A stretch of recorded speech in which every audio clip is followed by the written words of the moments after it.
Fala rapaziada, tudo bom? Walton Pereira aqui. Tô fazendo esse vídeo, né, iniciando sobre o assunto de inerrância à Bíblia. Essa aqui vai ser a parte 1, provavelmente vai ter mais de uma parte, porque o conteúdo é bem extenso, é um conteúdo bem complexo, né, cheio de detalhes. Então a gente vai no detalhe por detalhe e eu vou produzindo conteúdo conforme a gente vai avançando no assunto. Tá um pouco de ruído aqui, porque o vizinho tá ouvindo um forró dele aqui, um axé dele aqui. Tudo bem, deixa ele lá no momento dele. Vou tentar depois trabalhar um pouquinho no áudio. Espero que não atrapalhe muito o entendimento do vídeo, né não? Então vamos lá. Inerrância bíblica. Só lembrando, não esquece de deixar o like, se inscrever, compartilhar. Vamos fazer esse canal crescer para que eu possa estar dando um conteúdo melhor, né? Com mais equipamento e tudo mais, coisa que no momento a gente está fazendo com o que dá e com o que tem. Demorou? Então vamos lá. Inerrância bíblica. Esse assunto sobre inerrância bíblica é bem complexo, porque eu acho que é um dos pressupostos quando a gente vem falar sobre cristianismo e Bíblia, um dos questionamentos que sempre permeia, do tipo, a Bíblia ela é verdadeira, a Bíblia fala a verdade, a Bíblia é a palavra de Deus, ou a Bíblia é só mais um livro como o do Harry Potter ou coisa do gênero, né? Então, a primeira pergunta que eu venho com isso é justamente essa que está aí na tela, de quão verificável a Bíblia é. Porque para a gente pressupor se algo é verdadeiro ou não, a gente tem que ver quão verificável ela é. Então vamos dar uma análise nisso. O que certifica qualquer obra, né, humana, qualquer tipo de obra humana, para a gente ter certeza se ela é verdadeira ou não, a gente vai ver o quão verificável ela é. Por exemplo, né, usei aí no texto o exemplo do livro de medicina, que também foi feito por homens, porque eu vejo muito esse comentário sobre a Bíblia, né, de que ela foi feita por mãos de homens, e então por ter sido feita por mãos de homens, ela deveria ser descredibilizada? Não necessariamente, porque todo o conhecimento que a gente tem, toda a informação que chega até a nossa mão sobre como produzir plástico, sobre como produzir gasolina, sobre como fazer mecânica de um carro ou tudo mais, tudo isso parte de informações vindas de seres humanos também. Então, né, a questão é quão verificável aquela informação é. Como a gente pode checar aquelas fontes e ter certeza se é uma verdade ou não? Então a gente verificando as fontes. Então, um livro de medicina que também é feito por humanos contém verdade sobre o assunto específico, né? E aí a gente pode verificar tanto empiricamente, né? Por exemplo, eu sei que dipirona é bom para dor porque eu empiricamente já tomei dipirona e sei que dipirona faz bem para dor, né? Vai aliviar ali sua dor. Quanto através de testemunhos, a gente consegue ver isso também. Outras pessoas que também tomaram dipirona e conseguem perceber que a dipirona faz bem para dor de cabeça. Então, para deixar claro, todos nós sabemos que o gengibre faz bem para a garganta. Acho que a maioria que deve saber, talvez o público mais jovem não saiba, mas vamos lá. Todos nós sabemos que o gengibre faz bem para a garganta. Mas eu não faço ideia de onde veio essa informação, não faço ideia quem ensinou isso para os meus pais ou quem ensinou isso para as pessoas ao meu redor, que todo mundo tem isso como verdade, né? Eu só acredito, porque eu experimento isso na prática. Quando eu tenho esse costume de quando eu tô com a garganta ruim, eu faço um chá de gengibre, alho, limão, mel, tem mais um hortelã. Esses 5 ingredientes é um chá excelente para quando você está gripado. Eu faço esse chá e eu vejo que ao passar das horas eu estou me sentindo melhor. Logo, eu posso aferir que essa informação é verdadeira. Além disso, eu repassando essa informação, eu posso repassar ela de forma verdadeira, tá bom? Então, há sim verdades que são passadas pelos humanos. A questão, né, que a gente tem que ver é como que eu vou diferenciar isso, como que eu vou ter certeza, como eu disse, sobre quão verificável é, tá bom? Então, vamos lá. O quão verificável, então, a Bíblia é? A gente tem algumas linhas, algumas formas de explorar esse ponto. O primeiro é a questão histórica, né? Então, se algo é histórico, algo que a datação condiz o, com o que o próprio livro diz sobre sua datação, a pessoa que escreveu, ela realmente existiu ou não, então a gente vai verificando isso. Então vamos lá. Os textos são datados de épocas das quais cada livro narra, né? Então os textos são datados mais ou menos da época que o livro narra. Não é uma precisão exata, mas é muito próximo. É muito próximo. Por exemplo, a gente sabe que em 13 de maio de 1888 teve o fim da escravidão. Mas tendo o fim da escravidão nessa época, a gente lê muita informação hoje. E como eu posso ter certeza que essa informação é verdadeira, sendo que ela foi há 100 anos atrás? Eu não tenho como aferir com 100% de certeza, a não ser que eu veja outros historiadores falando da mesma época, falando das mesmas coisas, né? Então é o caso da Bíblia. A gente vê muitos historiadores falando e narrando cenas parecidas ou até mesmo iguais às que estão na Bíblia, né? Então os textos são datados da época das quais cada livro narra, como os evangelhos, que são datados em Marcos por volta do ano 70, Lucas e Mateus por volta do ano 80 e João por volta do ano 100 depois de Cristo. Mas é uma diferença de 100 anos para Cristo. Pô, se você for olhar, não é uma diferença tão grande assim. Parece ser uma diferença muito grande, mas não é uma diferença tão grande assim. E os copistas, eles tinham um grande zelo pela veracidade da tradução ou veracidade da cópia. A cópia, ela teria que ser muito parecida, então a gente vê cópia. A gente realmente não tem os autógrafos, né, da Bíblia. A gente não tem os autógrafos. Porém, isso é muito comum em obras extremamente antigas. Mas vamos lá que a gente vai continuar, né? Tem uma grande falácia que a gente vê acontecendo, que é sobre o Concílio de Nicéia. Há quem diga que o Concílio de Nicéia teria alterado os textos bíblicos, definido qual que seriam os textos bíblicos. Lembrando que esse concílio, existiam dois concílios. Eu vou chegar melhor nessa parte logo mais, mas os concílios, eles aconteceram. O primeiro concílio foi em 325 depois de Cristo, logo após a Constantino definir como religião oficial o cristianismo em Roma. Antes disso, a gente tem que lembrar que, lembra com o anterior slide, foi no ano 100 mais ou menos, 90, que foi escrito. A gente tem ali os manuscritos do livro de Marcos, Mateus e Lucas e tudo mais. Então, tipo assim, você vê que não teve influência de Roma, pelo contrário, Roma nessa época estava perseguindo a igreja. Então a gente vê uma perseguição da igreja, na verdade, nessa época, e não um apoio ou uma tentativa de esconder alguma informação, tá bom? Vamos lá.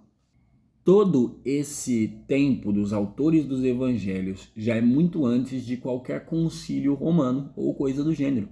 Era uma época em que quem difundia a história de Jesus e o seu evangelho era perseguido e na maioria das vezes morto. Logo, sobre essa mensagem de Jesus, não há como dizer que Roma alterou. Então não tem como dizer, entendeu? Que foi Roma que trouxe essa ideia, porque não foi. Os cristãos, eles morreram por isso, os cristãos, eles foram difundindo de lugar a lugar a partir de 12 pescadores, não seriam todos pescadores, mas de 12 discípulos que não eram necessariamente pessoas de extrema honra ou de extrema fama na época, né? Eram pessoas comuns. Só que essas, assim como Jesus, que de Nazaré vem, né? Então, tipo assim, eram pessoas comuns. E das profecias mais incríveis que a gente vê é justamente que o evangelho chegou a qualquer lugar, chegou a todos os lugares, mesmo partindo de tão poucas pessoas, tão pouco letradas, né? Então você vê aqui, ó, o Concílio de Nicéia, né, o primeiro concílio ecumênico, né, porque foi de 325, porque teve dois, a gente vai falar sobre isso, não alterou os textos bíblicos nem estabeleceu o cânon. A lista de livros aceitos já existia, tá bom? Essa ideia de que o Concílio de Nicéia e o imperador Constantino mudaram os textos bíblicos ou definiram qualquer livro que estariam ou não, é um mito, na verdade, popularizado em obras de ficção, como o livro do Código da Vinci, que depois vem até ter o filme, mas a gente vê que não tem uma realidade, mas uma teoria da conspiração, uma ideia ali, né, que vem a partir da obra do Código da Vinci e não de uma realidade empírica, tá bom? Então vamos desmistificar esse Concílio de Nicéia, tá bom? Então o que o Concílio de Nicéia realmente fez? O que realmente aconteceu ali? Bom, o principal objetivo era resolver a controvérsia teológica que existia entre os arianos, né, e o credo nicênico. Né? Os arianos, eles questionavam a natureza divina de Jesus Cristo. Então, eles não achavam que Jesus era necessariamente o Deus, né? Ele era talvez um grande profeta ou algo do gênero, mas ele não era necessariamente Deus. A gente vai ver essas diferenças agora.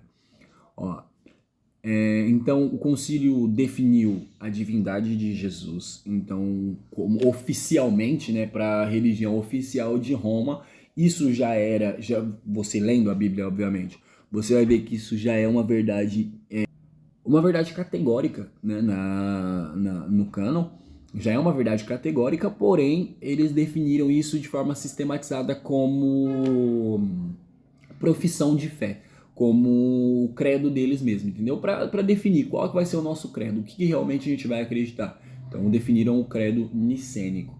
Então vamos lá. Definiu a divindade de Jesus, o concílio afirmou a doutrina da plena divindade de Jesus Cristo, defendendo que ele é consubstancial, da mesma substância ou essência, com Deus Pai, e não uma criatura feita do nada, como Ário, né, o proponente do arianismo defendia, como o cara lá defendia. Criou o credo niceno, credo niceno, para formalizar a posição da igreja sobre a natureza de Cristo. Foi formulada a primeira parte do credo nicênico, uma declaração de fé, como eu disse, né? Então fixou a data da Páscoa, coisa que também não tinha uma data específica para Roma, né? A gente tinha a Páscoa judaica, mas eles estabeleceram como uma regra para a data de celebração da Páscoa. Promulgou leis canônicas, foram criadas normas, disciplinas eclesiásticas, né, os canones.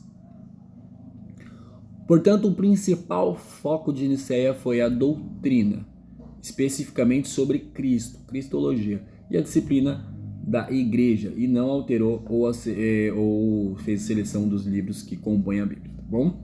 Continuando. Então, o que é o arianismo? Essa briga que estava tendo nessa época do credo nicênico, que eles precisavam contestar ou refutar, melhor dizendo, né?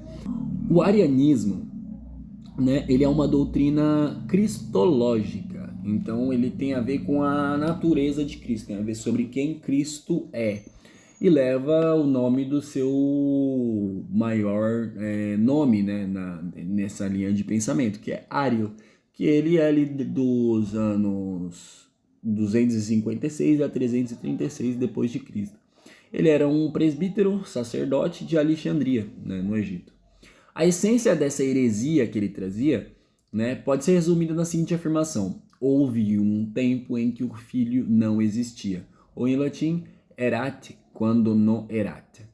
Eu não sou bom em latim, né? Acho que a pronúncia não vai estar tão boa, mas let's get it. Eles entendem que Deus Pai existia, né? E aí Deus Pai criou a Jesus Cristo e depois criou a humanidade. Então ele seria a primícia, a primeira criatura de Deus. Coisa que vai de desacordo total com a Bíblia e com a fé cristã. Então o credo nicênico vinha querendo quebrar isso também. Então vamos lá. Os principais pontos eram: Jesus é uma criatura do arianismo, né? Jesus era uma criatura, ele era substancialmente semelhante, né? E o pai era superior ao filho. Agora, no concílio, existe um só Deus, como a gente vê aqui nesse... Deixa eu ver se eu consigo pegar um... Ó, então, como a gente vê aqui nesse aqui, ó, só existe um Deus, né? O Pai, o Filho e o Espírito Santo são os mesmos, consubstancial, né? Jesus é eterno e é Deus. Deixa eu tirar aqui. Jesus é eterno e é Deus, e da mesma substância, e o Pai e o Filho são iguais, não há uma situação de superioridade entre eles, entendeu? Isso foi definido no credo o Concílio de Nicéia em 325. Por que existia um problema em relação a isso? Por que era tão problemático? A negação da divindade plena de Cristo tinha sérias implicações no sentido da salvação, né? A soteriologia. Por exemplo, a redenção. Se Jesus é uma criatura e não Deus, a sua morte na cruz não teria o poder infinito necessário para redimir a humanidade do pecado. Somente Deus poderia salvar o homem. Porque a gente vê o texto bíblico mostrando que o ser humano se faz inútil perante a Deus. A sua justiça, a sua forma de justiça é inútil. Quer ver? Eu vou pegar aqui rapidinho. Ler a Bíblia, né? A gente tá falando de Bíblia, então vamos ler a Bíblia. Aqui, ó. Romanos 3:10. Aí a gente vê aqui, ó. Como está escrito, não há nenhum justo, nem ao menos um. Não há uma só pessoa que entenda. Ninguém que de fato busque a Deus. No versículo 12, todos se desviaram, tornando-se juntamente inúteis. Não há ninguém que pratique o bem. Não existe uma só pessoa. Suas gargantas são como túmulos abertos. Usam suas línguas para ludibriar, enquanto debaixo dos seus lábios está o veneno da serpente. Suas bocas estão cheias de maldição e amargura, né? Então, entre outras coisas que vai narrando aqui. O que a gente vê então é que todos se fizeram juntamente inúteis perante a Deus. Não há quem possa salvar por si só. Um outro texto também diz o seguinte: vós sois salvos pela graça, mediante a fé. Isso não vem de vós, para que ninguém se glorie. Mostrando justamente que ninguém poderia se gloriar de sua salvação. Que a igreja sempre o adorou como Deus encarnado, justamente porque ele deixa evidente que ele é o Criador, feito carne, feito homem, e fazendo aquele trabalho que a gente não conseguiria fazer, tá bom? Sobre a natureza de Deus, a doutrina ariana enfraquecia o conceito da trindade, transformando o Filho num intermediário criado, em vez de uma das três pessoas de um só Deus, tá bom? Então, ele também vem ferindo a parte da natureza de Deus. Então vamos lá, as grandes diferenças de uns para os outros, qual que era a treta? Eu vou até abaixar isso aqui, ó. Aí, ó. O credo nicênico, ao afirmar que Jesus é Deus verdadeiro, de Deus verdadeiro, isso aqui é uma parte retirada, tá bom? Gerado, não feito, a parte da adoração, é um outro problema também sobre essa questão da não divindade de Cristo, né? Coisa que sabemos que Jesus é Deus, né? A gente vê em João 1 dizendo, no princípio era o verbo estava com Deus e o verbo era Deus. Ele se fez carne, habitou entre nós, vimos a glória dele como a do unigênito do Pai, né? Então, sobre a adoração, se Jesus não é Deus, adorá-lo seria idolatria. Então, a igreja estaria cometendo idolatria se fosse o caso. Consubstancial ao Pai, baseou-se em passagens dos evangelhos e epístolas que atestam a divindade, eternidade e igualdade de Jesus com o Pai. Eu falei que ia fazer uma diferença entre o Concílio de Nicéia e o arianismo, mas na verdade é o contrário, fazer um comparativo entre os evangelhos e o que o credo de Nicéia falava, o Concílio de Nicéia foi estabelecido, para que a gente veja se ele está em acordo com a Bíblia ou em desacordo. E aí a gente vê o que é mais verdadeiro, né? Então vamos lá. Gerado e não feito. Nos evangelhos, em João 1:3, como eu disse, no princípio era o verbo estava com Deus e o verbo era Deus. Todas as coisas foram feitas por intermédio dele, nada do que foi feito seria feito se não fosse por ele. O Concílio de Nicéia vem também rejeitando a ideia ariana de que Jesus era uma criatura feita do nada. Ele não é uma das coisas feitas, ele é o Criador. Essa palavra é muito difícil para mim. Consubstancial ao Pai. No Evangelho de João 10:30, você vê Jesus falando, eu e o Pai somos um, né? Que em grego é en, ou uma coisa, eu não sei se a pronúncia é certa, eu não sou letrado em grego, mas vamos que vamos. Uma coisa só, né? Indicando unidade de essência. João 14:9 diz, quem vê a mim, vê ao Pai. A gente vê que a Bíblia é bem categórica sobre a essência de Cristo. E no Concílio de Nicéia eles vêm afirmando a unidade essencial entre o Pai e o Filho, onde o Filho compartilha da natureza divina do Pai. Sobre ser o Filho unigênito de Deus, né? Em João 1, 18 e 3,16 usam a palavra monogênesis, geralmente traduzida como unigênito ou único, que distingue a relação única e eterna de Deus com o Pai de qualquer outra filiação ou criação. Ele não é igual a nós. Se ele é unigênito, ele não é como nós, necessariamente. Implicação na salvação, né? Que essa é a parte mais importante de tudo isso que a gente está falando, né? Em João 6:40 e 11:25, Jesus afirma ter o poder de dar a vida eterna e ressuscitar mortos. Vamos abrir esse texto? Aqui, ó. João 6:40. De fato, esta é a vontade daquele que me enviou, que todo aquele que vir o Filho e nele crer tenha a vida eterna, e eu o ressuscitarei no último dia. E no 11:25 a gente vê corroboração com isso. Esclareceu-lhe Jesus: eu sou a ressurreição e a vida. Aquele que crê em mim, mesmo que morra, viverá. Então a gente vê que Jesus, ele demonstrava categoricamente que ele tinha poder sobre a ressurreição, sobre a vida e sobre a morte.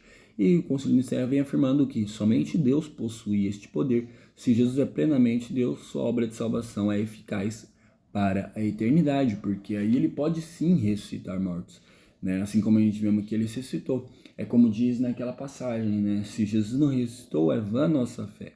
Mas como sabemos que ele ressuscitou, sabemos que ele ressuscitará nós nos últimos dias, tá bom? Então vamos lá, que eu quero falar mais um pouquinho antes que não dê tempo. Agora sim, uma diferença entre os arianos e o Concílio de Nicéia, para você entender qual foi a diferença cracha e por que foi necessário um concílio para reafirmar essas coisas, porque tinha muita gente difundindo ideias e informações que iriam totalmente contrário aos evangelhos, totalmente contrário à fé cristã, né? Então vamos lá. Em João 14:28 está escrito: vós ouviste o que eu disse, vou, mas retorno para vós. Se me amasseis, ficareis alegres com o fato de que eu vou para o Pai, pois o Pai é maior do que eu. Sobre esse texto, os arianos vão dizer: prova que o Filho é inerentemente inferior em natureza e divindade, porque ele está dizendo ali, pois o Pai é maior do que eu. Só que o Concílio de Nicéia vem dizer que o seguinte: refere-se a Jesus em sua natureza humana e em sua função como Filho encarnado, que se sujeitou voluntariamente ao Pai, o que é chamado de kenosis, ou esvaziamento em Filipenses 2:7. Mas, pelo contrário, esvaziou-se de si mesmo, assumindo plenamente a forma de servo e tornando-se semelhante aos seres. Então a gente vê que esse texto não necessariamente está dizendo que Jesus era menor do que o Pai Criador, mas sim que, nesse sentido, ele se esvaziou, né? E aí, quando ele vai para o Pai, ele já volta para sua plenitude de glória. Em Lucas 2:52, está escrito: e Jesus crescia em sabedoria e em estatura. Os arianos vão dizer que isso prova que o Filho era uma criatura limitada, que precisava crescer como qualquer ser humano, né? Só que, por outro lado, o Concílio de Nicéia ele vai dizer que não, que confirma a plena humanidade de Jesus. Ele assumiu todas as limitações humanas. Quando ele se esvazia, né, de si, ele se esvazia por completo para fazer o papel de verdade de humano aqui na Terra, né? Ele não era um falso humano, ele era 100% humano e 100% Deus. Ele pegou todas as limitações humanas, exceto o pecado, para se fazer homem. Então, Colossenses 2:9 vem dizer: pois somente em Cristo habita corporalmente toda a plenitude de Deus. Então, a gente vê que a plenitude de Deus está ali sim, né, filho? Então, os pais nicênicos, né, como o Atanásio, eles argumentavam que a interpretação ariana dava ênfase excessiva aos textos, que o tratavam de encarnação e da humanidade de Cristo, ignorando ou minimizando as inúmeras passagens que afirmam sua divindade também e pré-existência eternas. Tipo, beleza, não, aqui está dizendo que ele é humano, mas e todos os outros que está dizendo que ele é eterno? E todos os outros, né, como em João 1, como João 8:5-8, que ele diz: antes que Abraão existisse, Yahvé, né? Ou eu sou. Né? Então, a doutrina de Nicéia não foi uma inovação, mas sim uma defesa da leitura bíblica que já existia, que harmoniza a plena divindade ou consubstancialidade com a plena humanidade de Jesus, assegurando que aquele que nos salva é o próprio Deus, o trabalho de Deus. Então, houveram agora sim vou explicar sobre essa parte. Será que dá tempo? Já deu 30 minutos de vídeo. Mais ou menos 30 minutos de vídeo. Eu acho que eu vou deixar para a segunda parte. Eu vou ter que deixar para a segunda parte, infelizmente, família. Então, se vocês gostaram do conteúdo, querem saber mais sobre tudo isso que eu estou dizendo, é um assunto realmente, como eu disse, extenso, a formação do cânon. Na verdade, todo assunto bíblico, se a gente for parar para olhar, é um assunto complicado, um assunto que vai para muito longe. Então, eu vou deixar agora para a segunda parte. Essa parte é onde vai falar da diferença entre os dois concílios de Nicéia, que foi um em 325 e o outro em 787. E a gente continua então no próximo vídeo. Se você gostou do conteúdo até aqui, não esqueça de deixar seu like, de se inscrever, de compartilhar para as pessoas, de fazer aquele comentário se você acha que a Bíblia fala a verdade ou não. E nos vemos no próximo vídeo.